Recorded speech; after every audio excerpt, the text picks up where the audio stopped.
Quiero que abra su Biblia en el Evangelio, en el libro de Deuteronomio, capítulo 2, verso 2 en adelante. Dice: Jehová me habló diciendo: bastante habéis rodeado este monte, volveos al norte. Versículo 7: pues Jehová tu Dios te ha bendecido en toda obra de tus manos. Él sabe que andas por este gran desierto estos 40 años. Jehová tu Dios ha estado contigo y nada te ha faltado. Amén. Vamos a orar. Amado Dios, te damos gracias por el tiempo que nos has dado para alabarte y adorarte. Señor, tú conoces la necesidad de cada persona que ha llegado a este lugar. Te pedimos, Espíritu Santo, que hables a nuestros corazones conforme a esa necesidad, y que hoy podamos, Señor, no solamente oír tu palabra, sino ponerla por obra para ver el fruto de nuestras vidas. Te lo pedimos en el nombre de Jesús. Amén. Siempre con un pasaje me gusta hablar del contexto. Ustedes saben que me gusta que ustedes entiendan cuál es el contexto, qué fue lo que sucedió antes, cuando apareció este pasaje. Usted recordará que el pueblo de Israel sale de Egipto por mano de Moisés, se van por todo el desierto, llegan al río Jordán para la tierra, llegando a la tierra que Dios les prometió hacía más de 400 años. El Señor llega, el pueblo de Israel llega al río Jordán, y allí, estando en el río Jordán, envían 12 espías. Estos 12 espías van a la tierra, la recorren, la miran, la evalúan y vienen con el reporte de lo que había pasado. Usted recordará que 10 de ellos dieron un reporte negativo. O sea, lo que básicamente dijeron es: la tierra es muy buena, la tierra fluye leche y miel, para hablar de abundancia, pero hay unos gigantes terribles, nosotros somos como langostas, nos van a acabar, nos van a destruir. Esos 10 dieron ese informe, pero hubo 2 que dieron otro tipo de informe. El pueblo de Israel, como cosa rara en la naturaleza del ser humano, escuchó mal lo negativo. Al escuchar lo negativo, ellos toman una decisión de no entrar a la tierra prometida. Ellos toman la decisión de no entrar a la tierra prometida. Fruto de esta negación, escúcheme bien, no que Dios les haya impedido, sino que ellos tomaron la decisión, póngale mucha atención, tomaron la decisión de no entrar. No es que Dios no les haya permitido. En esta ocasión ellos no quisieron entrar, y a causa de que no quisieron entrar, lo que dice la Biblia es que Dios castiga a esa generación que dudó, que tuvo miedo de entrar a la tierra prometida. Castiga y les dice a ellos: ninguno de ustedes va a entrar a la tierra prometida. Voy a esperar hasta que sus hijos pequeños crezcan y entre una nueva generación a la tierra que yo les quiero dar. Así que Dios los devuelve para el desierto y se dedican a recorrer el desierto por 40 años. Recorren y le dan vueltas y vueltas y vueltas al mismo lugar, hasta que muere hasta la última persona de esa generación. Y cuando ya se levanta una nueva generación, es que entra la generación de Josué, cuando Josué los mete a la tierra prometida. Y en este contexto es que aparece esto. En el capítulo 2, en el que acabamos de leer, Dios le habla a esa nueva generación. Y fíjese que les dice: bastante habéis rodeado este monte.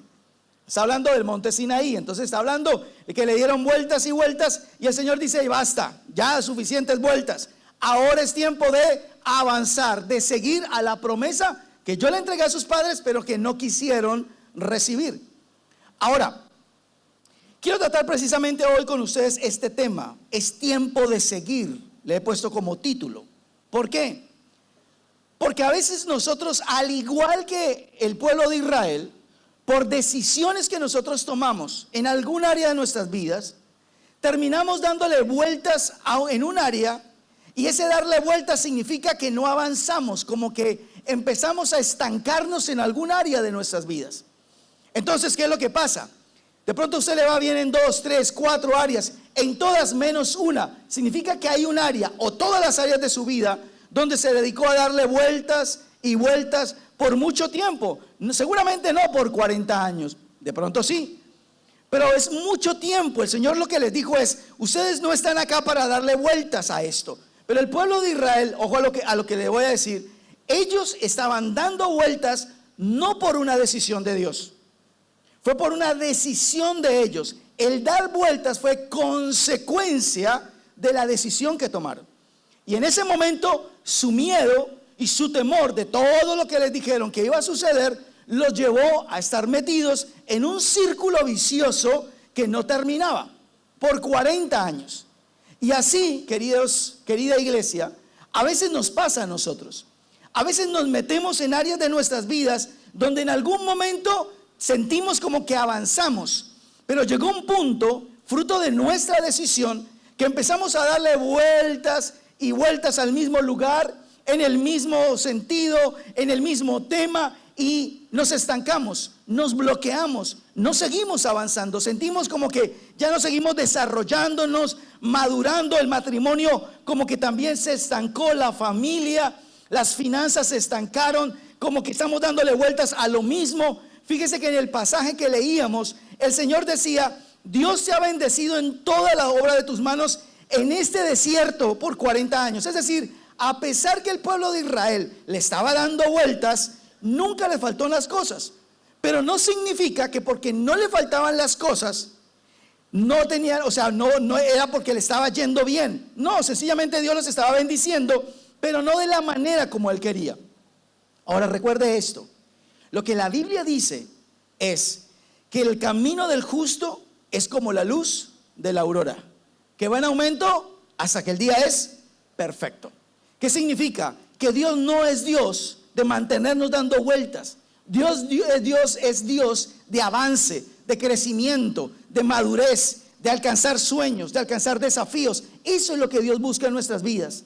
Pero si usted está estancado en una misma área, dándole vueltas por muchos años, donde usted ve que esa área de su vida no avanza, literal, está estancada, llámese como se llama esa área, no es porque Dios lo haya estancado, es porque hay algo que usted tomó una determinación, consciente o inconsciente, que lo tiene metido en esa situación y no lo deja avanzar. Entonces, a través de este tema, yo quiero enseñarles qué son aquellas cosas, pueden ser más, pero quiero enseñarle aquellas cosas que en la Biblia dice que causaron ese freno, ese estancamiento, ese dar vueltas al pueblo de Israel, y que nosotros tenemos que eliminar de nuestras vidas si queremos avanzar. Amén. Ahora, en Números capítulo 11, en el versículo 1, mire lo que dice: aconteció que el pueblo se quejó a oídos de Jehová, y lo oyó Jehová y ardió su ira, y se encendió en ellos fuego de Jehová y consumió uno de los extremos del campamento. Números 14, versículo 1 en adelante. Entonces toda la congregación gritó y dio voces, y el pueblo lloró aquella noche, y se quejaron contra Moisés y Aarón todos los hijos de Israel. Y les dijo toda la multitud: ojalá muriéramos en la tierra de Egipto, o en este desierto, ojalá muriéramos. ¿Y por qué nos trae Jehová a esta tierra para caer a espada, y que nuestras mujeres y nuestros niños sean por presa? ¿No nos sería mejor volvernos a Egipto? Y decían el uno al otro: designemos un capitán y volvámonos a Egipto. Si usted es detallista y le puso atención a la lectura, existe de esos dos pasajes una acción en común que cometió el pueblo de Israel, y fue la queja. ¿De acuerdo? La queja. La queja, desafortunadamente, muchas veces la gente no la coloca con el valor y el peso que debe ser vista en la vida de una persona. ¿Por qué? La gente dice: bueno, la queja es algo como que la gente, no sé, está en desacuerdo. Realmente quejarse es un desacuerdo, es no estar de acuerdo con algo. Nos quejamos por la familia, el esposo que se tiene, por la esposa, por los hijos, nos quejamos por los padres, nos quejamos por lo que somos, por lo que no somos, porque somos altos, porque somos bajos, porque somos blancos, porque somos morenos, porque somos ruleros, porque somos pelo liso, porque tenemos ojos claros, porque tenemos nariz grande, porque tenemos nariz pequeña, porque tenemos orejas grandes, porque tenemos orejas pequeñas, porque tenemos cara redonda, porque la tenemos como alargada, etcétera, etcétera, etcétera. ¿De acuerdo? nos quejamos por los impuestos, nos quejamos por los precios, nos quejamos por el tren, nos quejamos por el colectivo, nos quejamos por el colectivero, nos quejamos con el carnicero, nos quejamos con el verdulero y nos volvemos a quejar con el presidente, volvemos y nos quejamos con el intendente y volvemos así toda la vuelta de nosotros. Es una quejadera. Pero escúcheme bien, a veces la gente dice, bueno, pero también tenemos que quejarnos. Bueno, yo le voy a explicar bíblicamente lo que significa la queja. Porque a usted y a mí nos interesa no lo que por el diccionario significa la queja, o lo que usted y yo podamos pensar, sino qué es lo que Dios piensa con respecto al tema de la queja. Ok, ya que llamé la atención de ustedes, dice en los dos pasajes, la parte en común es que en los dos pasajes, el pueblo de Israel se queja, está en desacuerdo con cosas. Pero las dos cosas diferentes en los pasajes fue que en el capítulo 11 dice que ellos se quejaron contra Dios. Y en el capítulo 14 dice que ellos se quejaron contra Moisés y contra Aarón, es decir, contra los hombres y contra Dios. Es decir, no perdonaron a nadie. Se quejaron contra Dios, hablaron en contra de Dios, dijeron, ¿por qué Dios nos trajo a esto? Para morirnos, y ni siquiera se habían muerto. Porque nosotros somos así. Nos quejamos por cosas que ni siquiera han ocurrido y a veces ni siquiera van a ocurrir. Ellos se imaginaron que sus hijos iban a ser muertos por espada por todos esos gigantes. Ni siquiera, ellos no se acordaron de que Dios les dijo, yo voy a estar con ustedes y esa es la tierra que yo les doy. No, se llenaron de miedos, se inventaron una cantidad de historias y empezaron a quejarse. Mire, el ser humano tenemos una costumbre súper fea y que la verdad no nos sirve a nosotros para avanzar en nuestra vida. Y es que buscamos los culpables en los lugares equivocados. Siempre busca el ser humano para sus errores alguna culpa, pero no es la de ellos, no es nuestra la culpa, es de otros. Es la culpa de mi papá, de mi mamá, de mis hijos, es culpa de mis antepasados, es culpa del trabajo, es culpa del empleador, es culpa del gobierno, es culpa de la situación, es culpa de mi sueldo, es culpa de mi enfermedad, es culpa de otras personas, menos de nosotros mismos. Fíjese que el pueblo de Israel nunca dijo, es que nosotros nos quejamos contra Dios, por eso estamos metidos en el problema. No, ellos dijeron, Dios tiene la culpa. Y como suele suceder con la humanidad, no se acuerdan de Dios nunca.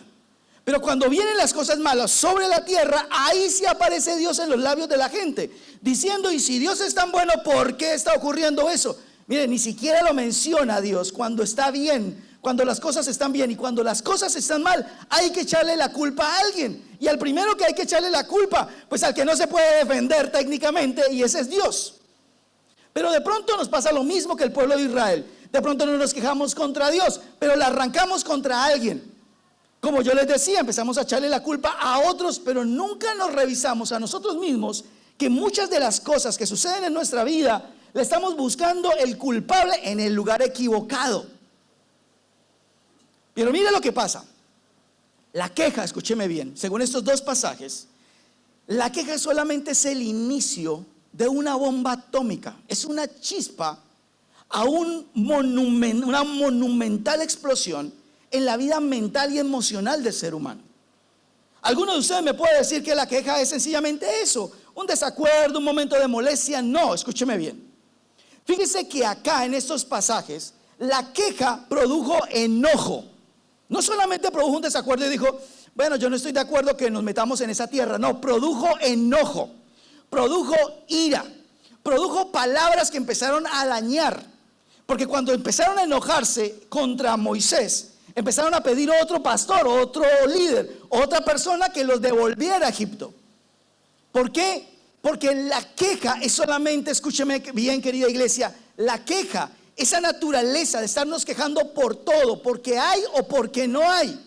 Porque yo siempre he dicho, la gente se queja y llora por lo que no tiene, pero nunca se alegra por lo que tiene. Y el apóstol Pablo decía, yo he aprendido a vivir de todas las formas. Sé vivir y alegrarme con lo mucho, pero también cuando hay poco, también sé vivir con lo poco. Pero nosotros los seres humanos, cuando no hemos dejado que Dios trabaje en nuestras vidas, Trabajamos de esa manera. Pensamos es en quejarnos, en llorar por lo que no tenemos, pero no en alegrarnos y dar gracias por lo que tenemos, mucho o poco. Entonces, la persona cuando se queja, es el inicio. Esas quejas muchas veces se convierten en enojo. Mire, no me venga a decir usted que si usted se queja de algo todo el tiempo, usted no termina enojado con ese algo o con ese alguien el cual usted piensa que es el culpable de la situación que usted vive. Usted termina enojado como el pueblo de Israel. Se empezó a enojar con Dios y a enojarse con sus líderes también, que en esa época tenían. La queja también nos lleva a un resentimiento. Ojo a lo que le estoy diciendo. Te lleva a resentirte. Te llega a sentir como esa herida, o que esa persona que ha hecho tanto daño, o esa persona a la cual yo le estoy echando la culpa de la situación que yo vivo. Termina tanta quejadera, terminamos en resentimiento. Miren el capítulo 11, en el versículo 1, cuando el pueblo de Israel, estamos hablando del pueblo de Dios, un pueblo que había vivido todo lo bueno de parte de Dios. Ojo a lo que le voy a decir. Usted recordará que en Egipto vivieron las 10 plagas. Ninguna de esas plagas tocó al pueblo de Israel. Dios guardó al pueblo de Israel. Salieron de Egipto y en el desierto les dio todo. Les dio comida. Cuando estaban muy llenos saturados de pan, entonces ahora queremos proteína. Entonces el Señor les mandaba la proteína. Cuando ya tenían comida, entonces estaban quejando porque no había con qué bajar la comida. Entonces Dios les produce el agua de una roca en medio del desierto. La Biblia dice, sus vestidos nunca se acabaron, sus pies nunca se hincharon de estar caminando. Dios los cuidó y los guardó. Pero ellos nunca estaban alegres, nunca estaban agradecidos. Por lo tanto, lo que dice la Biblia acá es que cuando ellos se quejaron a oídos de Dios, ojo a lo que pasó, la reacción de Dios. Dice que ardió su ira y se encendió en ellos fuego de Jehová y consumió uno de los extremos del campamento. Es decir, póngale atención a esta situación. La Biblia es muy clara que una de las características de Dios es la paciencia. La Biblia dice que Dios es paciente, misericordioso, tardo para la ira, pero grande en misericordia. ¿Eso qué significa? Que para que una persona le salte la térmica a Dios y lo enoje, es que por lo que hizo ya le llenó la copa, la rebosó, la gota que rebosó el vaso para Dios. Y Dios se enojó profundamente con el pueblo por el enojo, por la queja que ellos tenían, porque seguramente no fueron muy tiernos cuando acusaron a Dios en eso. Pero en el capítulo 14, ¿saben lo que ellos empezaron a decir en su queja, en su enojo y resentimiento contra Moisés? Dice, ojalá muriéramos en la tierra de Egipto. Ojalá muriéramos en este desierto, decían ellos. Usted está calculando el problema de la queja. Cuando una persona llega a un punto donde se quisiera morir, donde diga yo prefiero morirme antes de seguir viviendo esta situación, es porque es una persona que se quejó de tal forma que afectó su mente y sus emociones para llegar a un punto como este. Queridísima iglesia, la queja es destructiva en cualquier nivel. Que usted me diga, es que de vez en cuando yo me quejo. Hay unos que de vez en cuando se quejan y otros que todo el tiempo se están quejando. Pero no importa, escúcheme bien, si la queja es algunas veces o muchas veces. La queja siempre termina causando en nosotros conflictos emocionales y en nuestros pensamientos. Siempre. Porque vas a terminar quejándote contra Dios y quejándote contra cualquier persona. Siempre. Porque nosotros somos así. Es lo que yo les decía. Nosotros nos quejamos hasta de nosotros mismos. Siempre. Bueno, ya los que estamos hermanos casados, ya los que logramos lo que logramos, y se casó con nosotros porque nos quiso así como fuimos. Pero el problema es que mucha gente no está contenta con lo que es físicamente. Entonces nos estamos quejando siempre porque soy alto, porque soy bajo. Porque usted puede decir, no, yo quisiera ser alto. Bueno, pero los altos también tienen un problema serio. Van al colegio, van a cualquier lugar y algún apodo le pusieron por lo alto. Y al bajito también le pusieron un apodo. A la que tiene mucho rulo también le pusieron su apodo. Y al que es pelo liso también le pusieron su apodo. Entonces uno dice, ay, ¿por qué yo no? ¿Por qué no me fue que yo tuve rulos? Porque su papá y su mamá nunca tuvieron eso. ¿A quién echamos la culpa? Echémosle la culpa a los papás. No, entonces echémosle la culpa a los abuelos. Y los abuelos a los bisabuelos, y así nos vamos hasta las generaciones, quién sabe, de los que desarrollaron lo que somos. ¿A qué me estoy refiriendo? La Biblia dice, contentaos con lo que tienen. Sean felices con lo que tienen, mucho, poco, no conformistas. Ojo lo que les estoy diciendo. Es diferente contentarse con lo que uno tiene que ser conformista con lo que uno tiene. Y darle la vuelta a un lugar es ser conforme con algo. Entonces, ¿qué es lo que dice aquí la Biblia? Dice que el pueblo de Israel se empezó a quejar. Una persona que se queja es una persona muy desagradecida. Porque siempre le vamos a echar la culpa a alguien. Siempre nos vamos a quejar de alguien. Y las quejas, escúcheme bien, producen enojo, producen molestia, producen miedos. La queja produce resentimientos. La queja produce muerte, pensamientos de muerte. Por eso usted tiene que entender si algo nos estamos estancando, si en algún área nos estamos estancando y no seguimos avanzando, es porque de una u otra manera usted se ha venido quejando en esa área demasiadas veces. En vez de actuar, nos quejamos. Porque vuelvo y le repito, la queja ¿de dónde nació? De que ellos entendieron mal el tema de los gigantes y lo que había en el otro lado. Entendieron mal. Dios nunca les dijo que no les iba a entregar. Dios tampoco les dijo que iba a ser fácil. Lo que sí les dijo es: yo voy a estar con ustedes y les voy a entregar esta tierra, pero no va a ser fácil. Esfuércense y sean valientes. Eso sí se lo dijo el Señor. Entonces, los que 10 espías vieron de manera negativa, hubo 2 que la vieron no de manera positiva, sino de punto de vista de la fe. Los otros 2 espías vieron exactamente lo mismo, los mismos gigantes, las mismas murallas, vieron exactamente lo mismo, pero ellos dijeron: mire, hay murallas, hay gigantes, hay ejércitos grandes, pero si el Señor está con nosotros, los vamos a comer como pan. Entonces ellos vieron otra visual, pero no todo lo que yo decía al principio. Desafortunadamente nosotros tenemos un bendito problema, los seres humanos. Le creemos más a lo negativo. Le creemos más a lo negativo. Queremos ver más lo negativo. Y eso te produce a ti una queja. No te deja ser contento, contenta. Porque siempre estamos pendientes de lo negativo. La queja es una de las primeras cosas. Lo segundo está en Números, capítulo 25, versículo 1 en adelante. Moraba Israel en Sitim, y el pueblo empezó a fornicar con las hijas de Moab, las cuales invitaban al pueblo a los sacrificios de sus dioses, y el pueblo comió y se inclinó a sus dioses. Así acudió el pueblo a Baal-peor, y el furor de Jehová se encendió contra Israel. Todo esto fue lo que empezó a suceder antes de llegar a la tierra prometida, que fue lo que los frenó en todo. Ahora acá les voy a explicar una cosa. Cuando Dios crea al hombre, usted se da cuenta que en la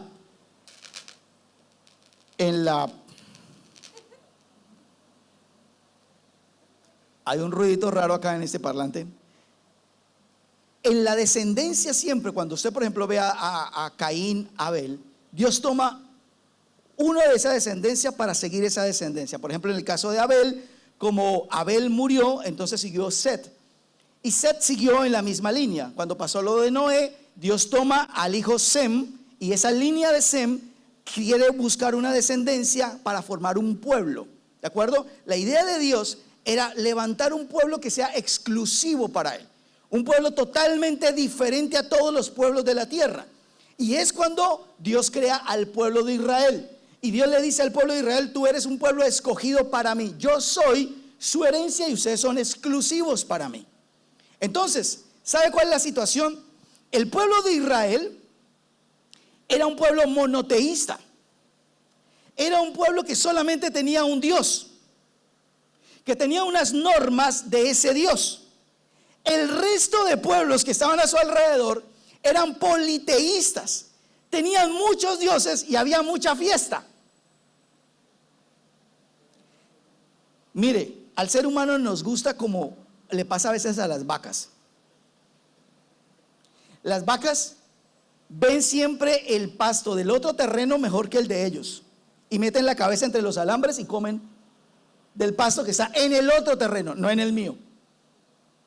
Y el pueblo de Israel empezó a darse cuenta que en los otros pueblos la pasaban mejor.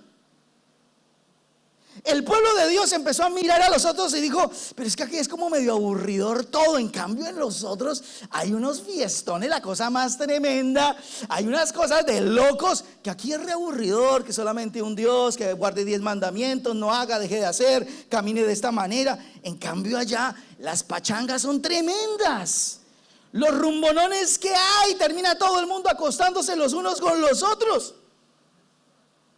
Entonces el pueblo de Israel dice que las chicas del otro lado le empezaron a decir: venga, camine, vamos al boliche aquí de mí, que es que acá sí se arman unas tremendas. Y dice, por eso dice que ellos empezaron a fornicar contra ellos. ¿Saben por qué? Porque la Biblia, la historia lo que marca es que este tipo de dioses que ellos tenían, de diferentes tipos de dioses, la gran mayoría de los dioses, sus cultos terminaban en orgías. Es decir, el tema de la orgía, el tema de la fornicación entre los unos y los otros, que no era solamente entre hombres y mujeres, era totalmente una orgía, era una parte como de, no sé, una ofrenda para mis dioses. Pero al pueblo de Israel le pareció mejor mirar hacia el otro lado, meter la cabeza para empezar a darse cuenta que el otro lado era más alegre, más fiestero. Es que acá nosotros somos más aburridos, porque no haga esto y solamente un Dios. En cambio ellos tienen diversidad de dioses, puede uno elegir. Y querida iglesia, ese es el problema muchas veces de la iglesia, que la iglesia se quiere asomar al pasto del otro lado, porque dicen: es que a mí me falta como emoción, es que allá la gente que no conoce de Cristo, si tiene más mujeres, se acuestan con uno, se acuestan con el otro. Acá uno no mire, no codice, no diga, no toque, no hable, no, mire solamente a su mujer. Ay, toda la vida ver la misma mujer. En cambio en el otro lado todos se acuestan con todo el mundo, y todo el mundo feliz, y se desbaratan los matrimonios, y bueno, no importa. Y somos felices nosotros pensando que el otro lado es más feliz que nosotros. ¿Qué terminamos haciendo? Termina el pueblo de Dios, que es exclusividad de Dios, que es monoteísta en el caso de Israel, metiéndose con un pueblo totalmente politeísta y apartándolos de Dios. Y lo que dice la Biblia acá, lo que dice la Biblia, lo que yo les leí, es que dice que el furor de Dios se encendió contra Israel, porque ellos empezaron a hacer esas cosas. Escúcheme, querida iglesia, el pecado es lo que te frena a ti en tu relación con Dios. ¿Por qué? Porque el único que nos hace avanzar, el único que nos lleva de gloria en gloria, el único que hace que nuestra vida sea de aumento en aumento es Dios. Y si tu relación con Dios no está bien, si tu vida no es agradable delante de Dios, pues obviamente vas a seguir todo el tiempo dándole vueltas, tratando en tus propias fuerzas de salir adelante, cosa que no lo vamos a poder hacer. Porque el Señor Jesús en el capítulo 15 de Juan decía: así separados de mí, ustedes tampoco van a poder hacer absolutamente nada. Uy, pero ¿qué? Absolutamente nada van a poder hacer. Entonces, eso es lo que yo quiero que ustedes entiendan. El pueblo de Israel no pudo entrar a la tierra prometida, no solamente porque un día tomó una determinación, y realmente tomó una determinación de diferente índole, sino que tomó la determinación me gusta más el otro lado de la cerca. Hay más emoción en el otro lado. Y escúcheme bien, un día yo les decía esto y se los voy a repetir todas las veces que sean necesarias repetírselas. Si usted, estoy hablando de usted, de cada uno de ustedes, en una relación sentimental, jamás compartiría el amor y la fidelidad de esa persona, si usted jamás le perdonaría a esa persona que ama la infidelidad, ¿por qué cree usted que Dios sí lo haría en la relación con usted o con nosotros? Si un día su esposa, su esposo, su novia o su novio le llega a decir: es que estoy saliendo con otro, buenísimo. Si usted es ese tipo de persona, primero tiene un problema psicológico que necesita profesional, o por lo menos pase por consejería. Pero normalmente el ser humano dice: si yo te amo, lo primero que yo exijo es fidelidad. Porque ¿qué hago? Yo siento que no, es así. Mi esposa Yo soy exclusividad para ella y ella es exclusividad para mí. Así como alguien dijo, el amor a las otras mujeres murió el día que conocí a mi esposa. Así de sencillo es.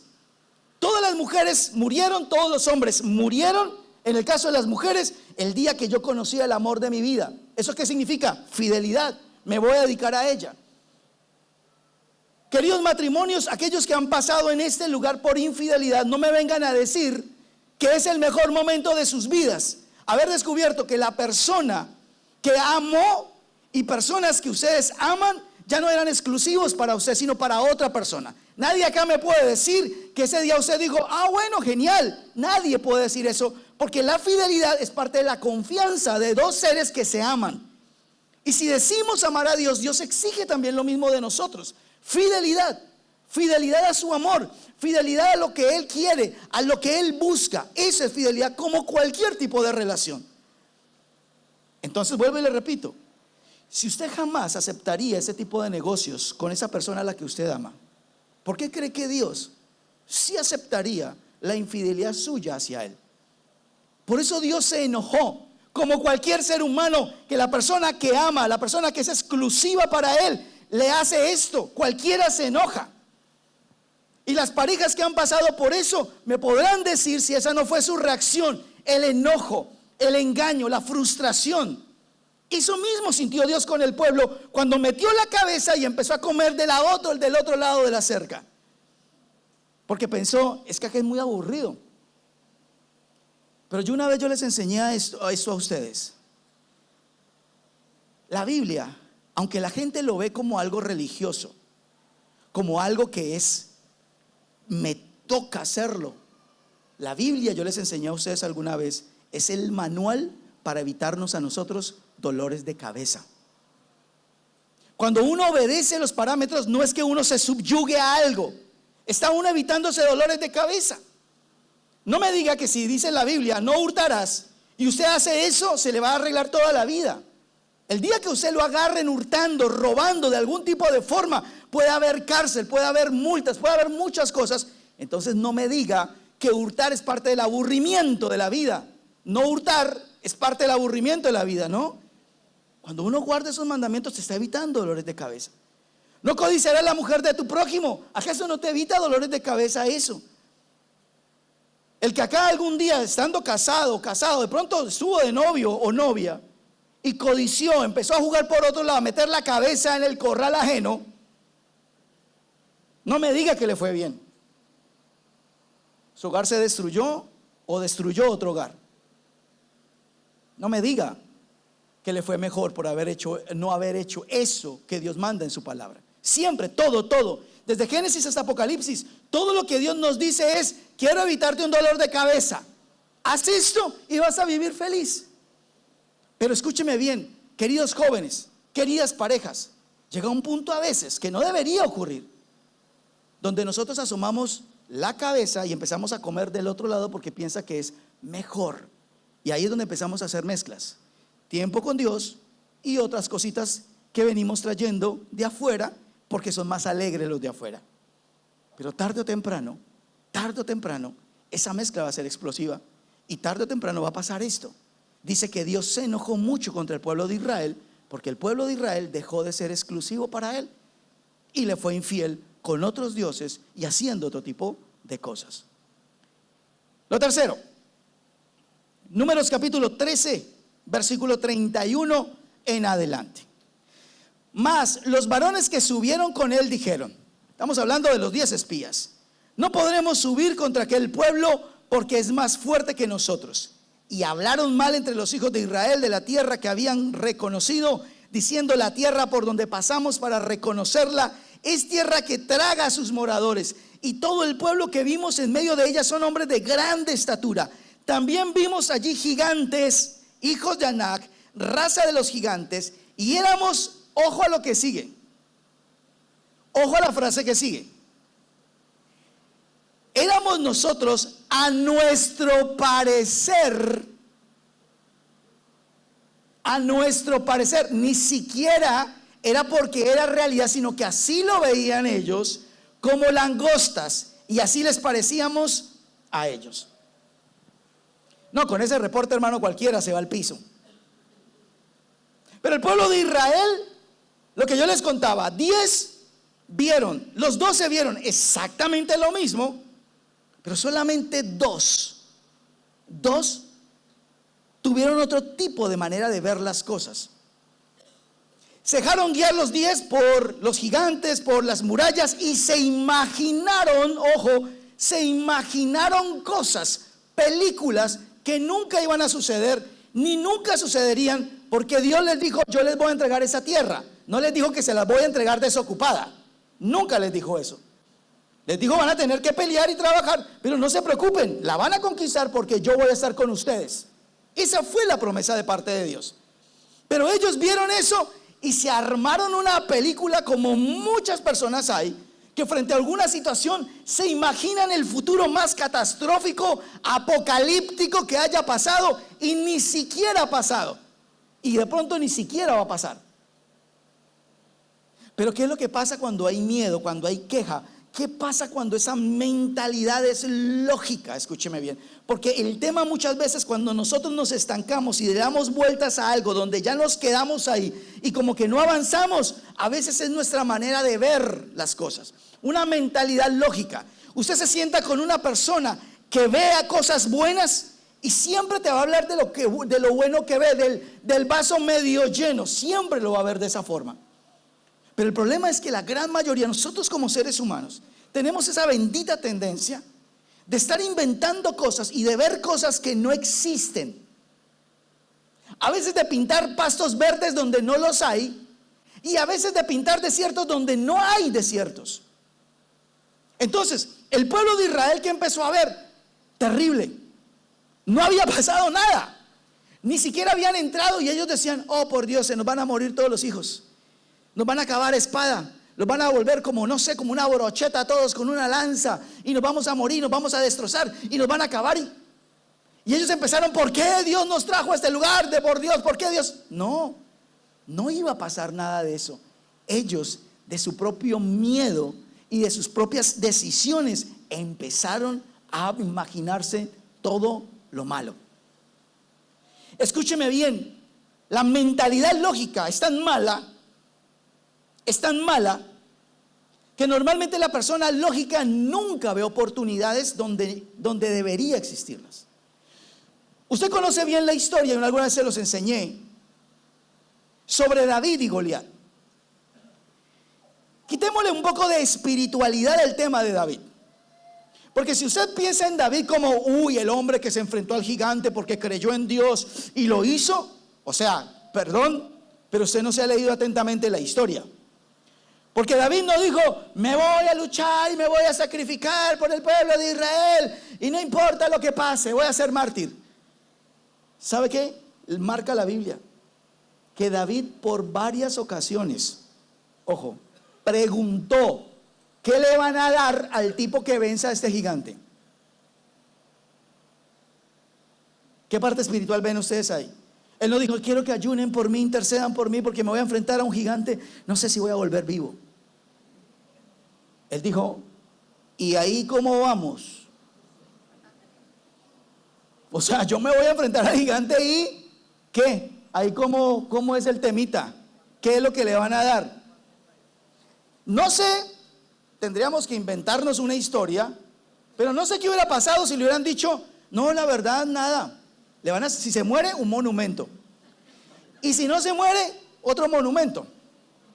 Yo no sé qué hubiera respondido David frente a esa situación. Pero David dijo: bueno, pero ¿qué le van a dar? Yo me voy a enfrentar, pero ¿y cómo vamos ahí? Entonces le dicen varias veces, varias personas le dicen: no, mire, usted va a ser un hombre rico, su familia no va a pagar más impuestos, y aparte de todo se va a casar con la hija del rey.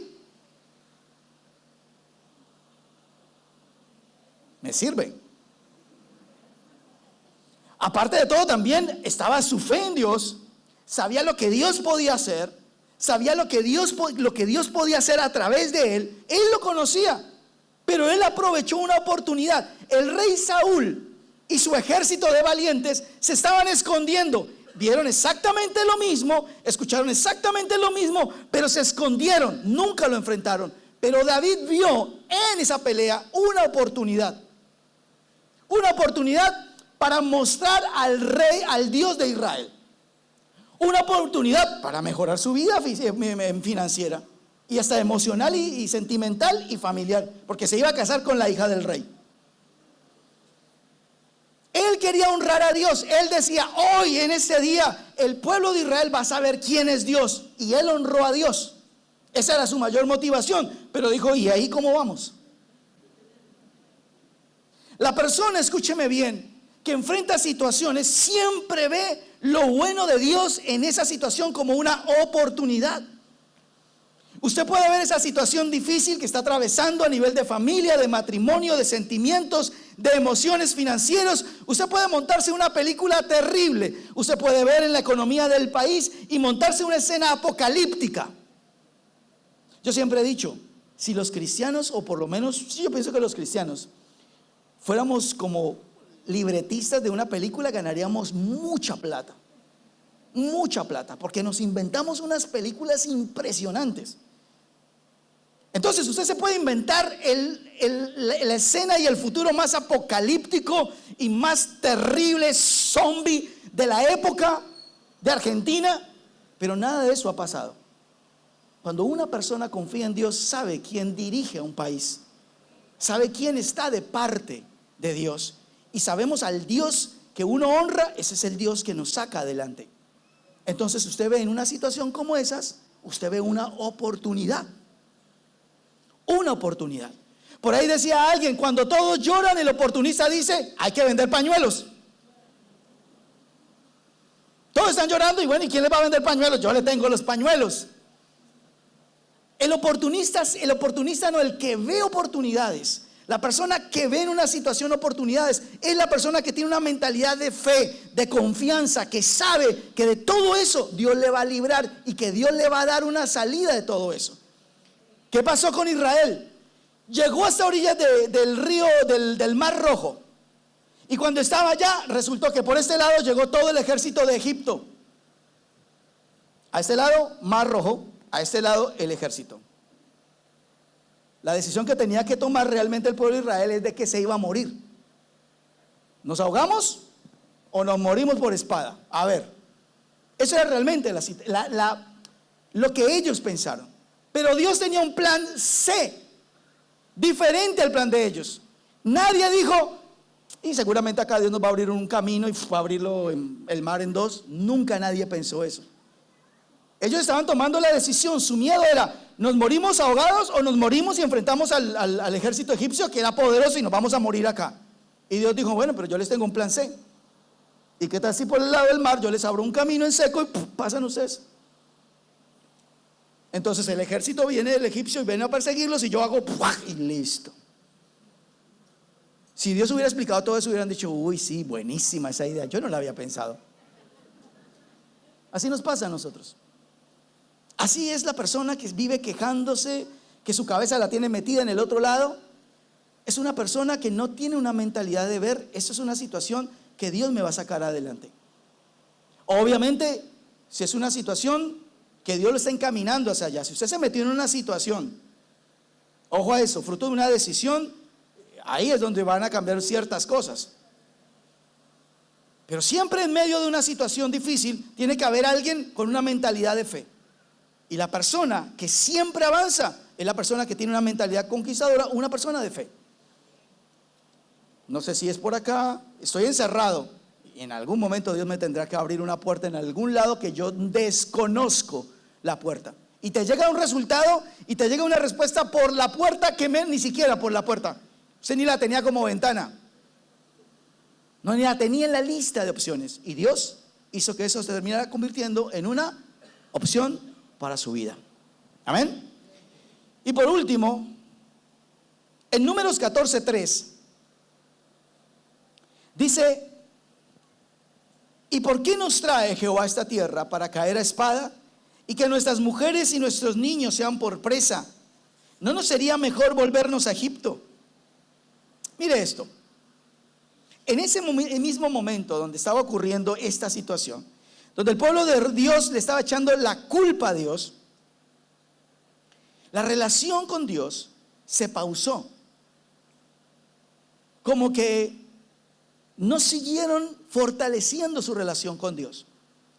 Y yo les decía antes, el único que a nosotros nos saca de estar rodeando y dando vueltas es Dios mismo. El Espíritu Santo a uno lo saca en esto, pero si tu relación con Dios está pausada, entonces el problema es, entonces, ¿quién te va a sacar de ese lío si con la persona o la persona con la que te va a sacar de esa situación no tienes una relación o una media relación? Todo se basa, querida iglesia, en lo mismo. De la relación con Dios, todo gira alrededor de eso. Si ustedes tienen una muy buena relación con Dios, que no se vuelve de domingo ni de célula, sino se vuelve de cada día. Es igual cuando amas. Cuando amas, quieres hablar con la otra persona, quieres ver a la otra persona. Eso pasa lo mismo con Dios. A veces hay que sacar del freezer, hay que sacar de la heladera nuestra relación con Dios. Y Dios siempre está dispuesto a arreglar esa situación, siempre. La Biblia siempre habla de un Dios con los brazos extendidos para arreglar cualquier tipo de situación, porque nos ama tanto que quiere arreglar las cosas. Y es lo mismo que ustedes tienen que hacer hoy. Tienen que quitar la pausa de su relación con Dios y volver nuevamente a ser lo que eran antes. El pueblo de Israel le echó la culpa a Dios. La relación con Dios se estropeó terrible. Le echaron la culpa a Dios y fruto de eso Dios los juzgó y los castigó a causa de la decisión que tomaron. Hicieron una pausa con Dios por 40 años. Pero aún sin embargo, dice la Biblia al principio del pasaje que leíamos, Dios dice: en estos 40 años Jehová tu Dios ha estado contigo y nada te ha faltado, a pesar que me fuiste infiel, a pesar que te quejaste en tu tiempo y a pesar que has dado vueltas en el mismo lugar, yo sigo siendo fiel. ¿Qué significa? Dios siempre extiende el puente de decir: cuando quieras, aquí estoy. Cuando quieras, aquí estoy. Restaura la relación conmigo y yo te ayudo a salir de ese pozo, de ese lugar donde estás dando vueltas, de ese estancamiento donde estás, y yo te ayudo a avanzar. Siempre Dios tiene extendido ese puente. Siempre, escúcheme bien, siempre. Entonces, ¿qué es lo que ustedes tienen que hacer hoy? Ustedes tienen que pensar es eso: Señor, yo tengo que renunciar a la queja, dentro de muchas cosas. Miedos, la queja trae el enojo, trae el resentimiento, trae el espíritu de muerte, trae el ser desagradecidos. Hay que renunciar al pecado, hermano. Y si usted no aceptaría nunca en la persona que ama eso, ¿por qué cree que Dios sí aceptaría de nosotros eso? Dios también es un Dios que quiere la fidelidad de parte de nosotros. Por eso somos un pueblo escogido, espiritualmente hablando, un pueblo escogido por Dios. Hay que renunciar a nuestra mentalidad lógica.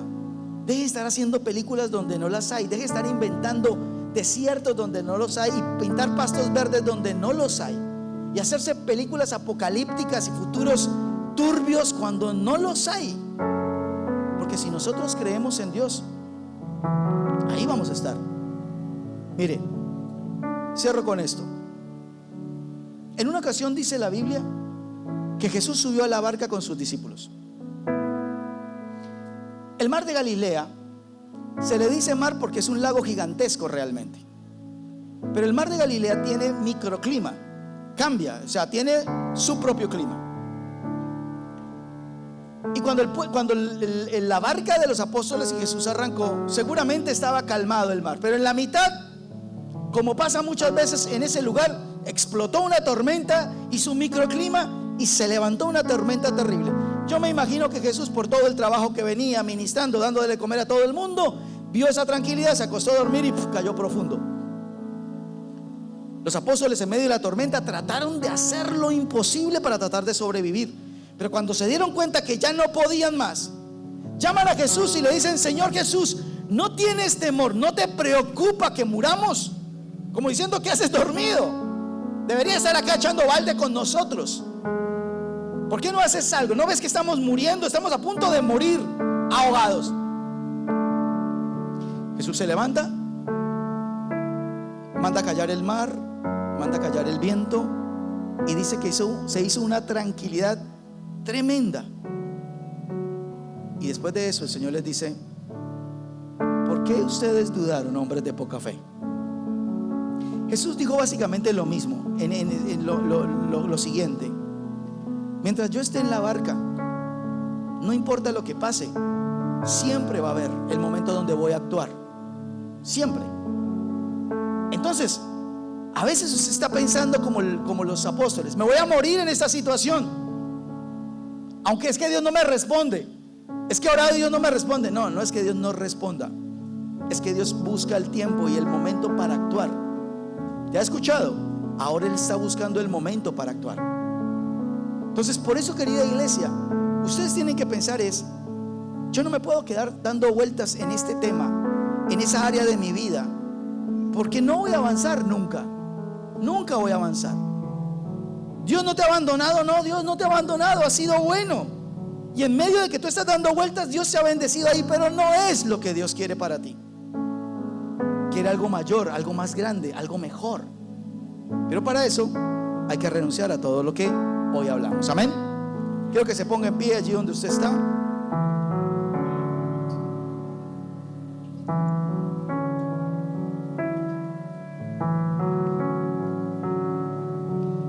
Cierre sus ojos.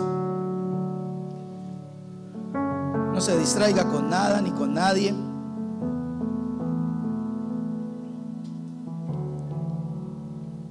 Que hoy su momento sea con Dios. Que hoy sea el Espíritu Santo su compañero.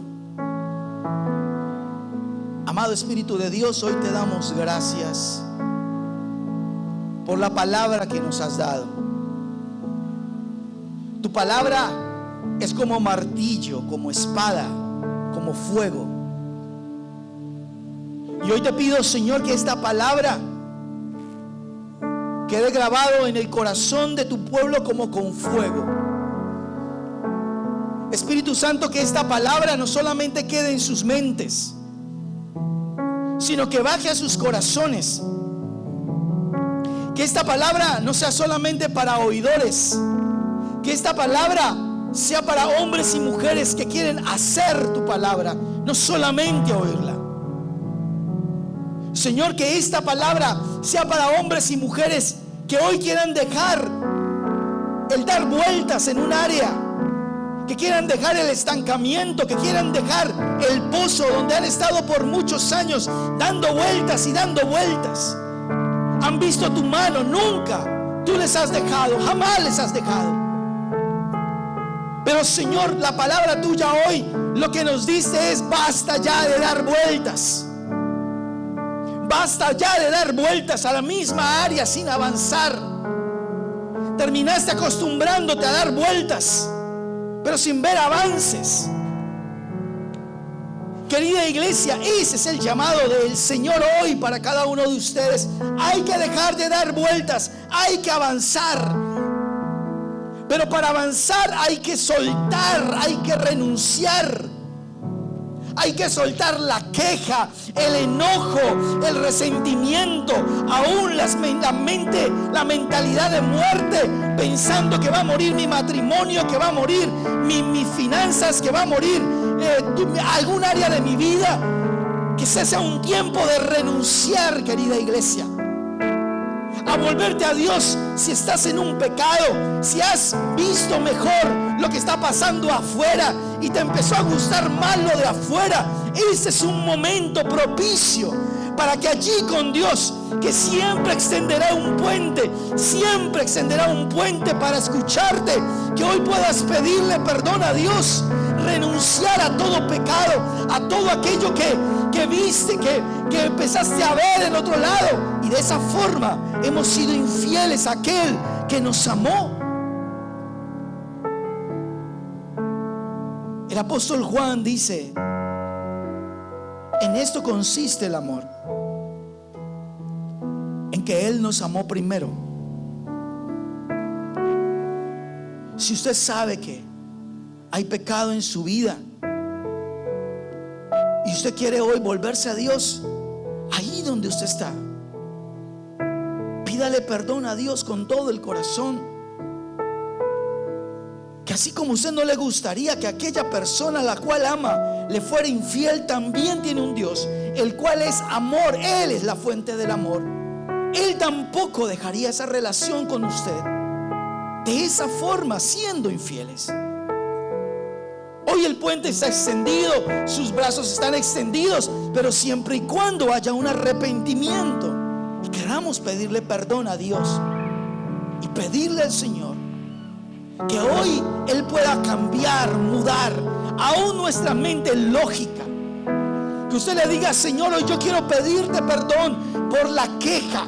Quiero pedirte perdón por mi enojo fruto de esa queja, mi resentimiento, el de ser desagradecido contigo. Perdóname hoy, Señor.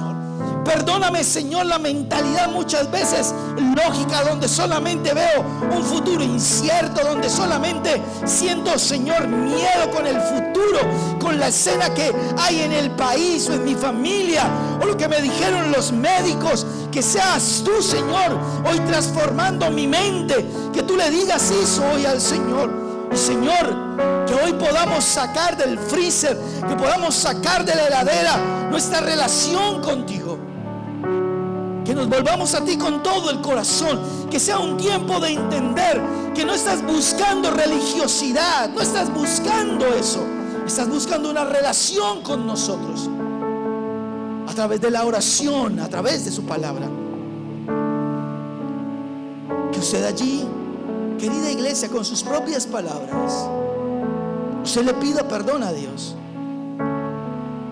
Que le pida perdón a Dios de no sé si de estos o de algunas otras cosas más.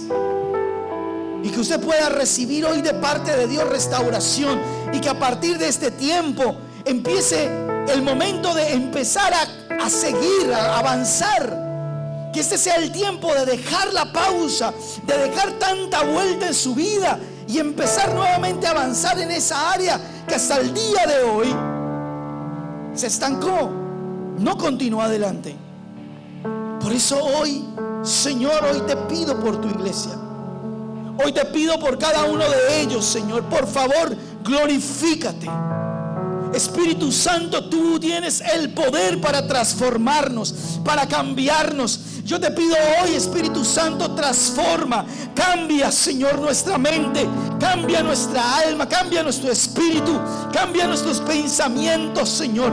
Que nos vuelvas a preparar para continuar avanzando en cada área de nuestras vidas, Señor. Para que veamos que nuestro camino sea como la luz de la aurora, que vaya en aumento hasta que el día sea perfecto.